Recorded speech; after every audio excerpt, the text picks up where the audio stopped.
If you are part of any church, eventually you will experience relational challenges because we are fallen human beings. Now, in the new heavens and the new earth, there will be no relational conflict. There will be no sin. There will be no disease and death, but we live now. And it can be strangely encouraging to read through the New Testament and notice how many difficulties there are in the church. Because then we realize, oh, wait, it's not just in our time, but this was something that the apostles had to deal with too. And we can be grateful that we have the record of that because it's instructive to us as we face different conflicts and relational challenges in our church.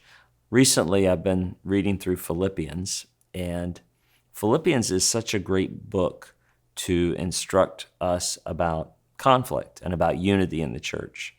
And if you look at the last chapter, Philippians chapter 4, Paul explicitly mentions there's this disagreement between Euodia and Syntyche.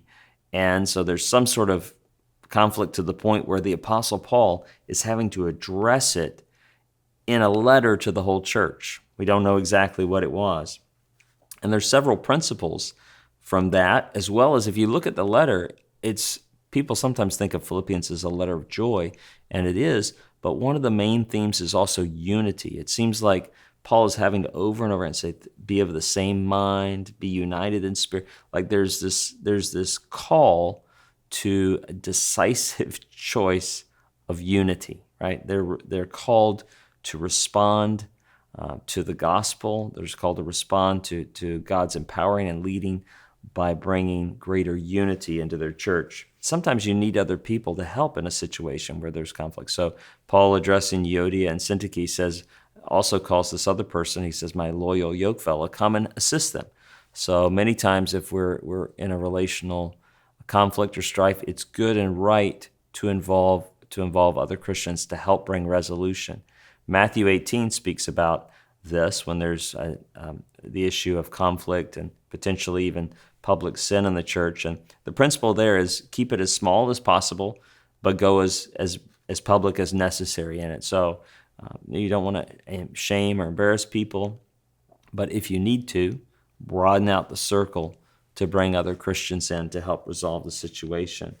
In Philippians 2, it's a picture of Christ's humility, who he emptied himself. The second person of the triune God, existing forever in glory, lowered himself to become a human and to die for us on the cross, an ignominious death.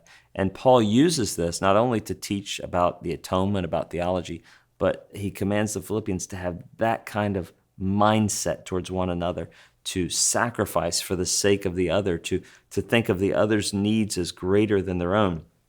And really that strength to do that comes by the example of Christ driven into our hearts and minds by the Holy Spirit, right? Where we look at what Christ has done for us, as Paul says in Ephesians 4:32, be kind and compassionate to one another, forgiving each other, just as God in Christ forgave you.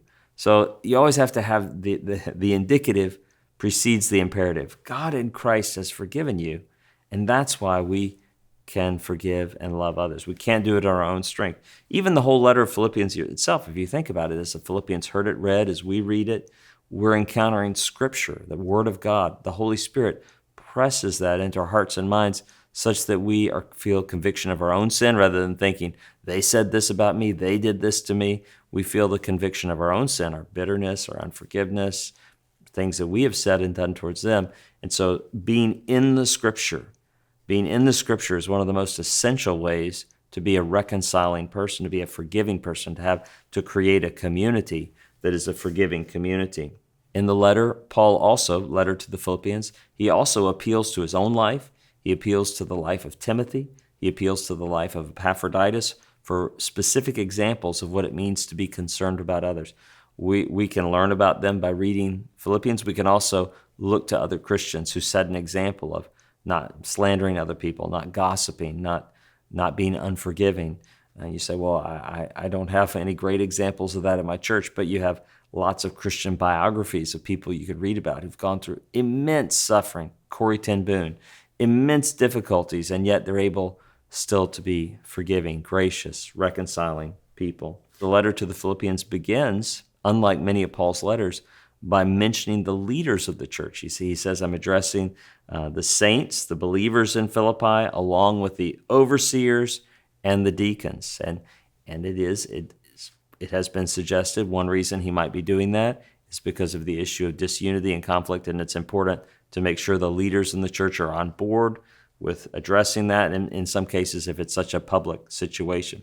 That may be why he mentions them. We can't be sure about that, but they certainly were part of all of the instruction that Paul wrote to the Philippians. One final thing to think about when you're encountering conflict in the church is the importance of prayer. It's very difficult to remain unforgiving and unreconciled to someone if you're praying for them and about them and praying for yourself.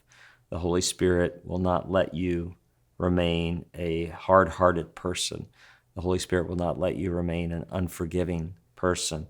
And even in Philippians chapter 1, you begin to see the beautiful prayers that Paul has for the Philippians, that their love would abound more and more in knowledge and depth of insight. And one of the wonderful things we can do is take those prayers of Paul and pray them for others, rather than just praying, God bless Aunt Sally and God heal Uncle Jim, like to really have a greater vision, a biblical vision for love and unity and reconciliation, to pray the prayers of Scripture for ourselves, for our families, for our churches, that the world might look at us and say, see how they love one another, and they would know that we are Jesus' disciples. Thanks for watching. If you enjoyed this content, visit sbts.edu/sample to access free theology lectures from Southern Seminary.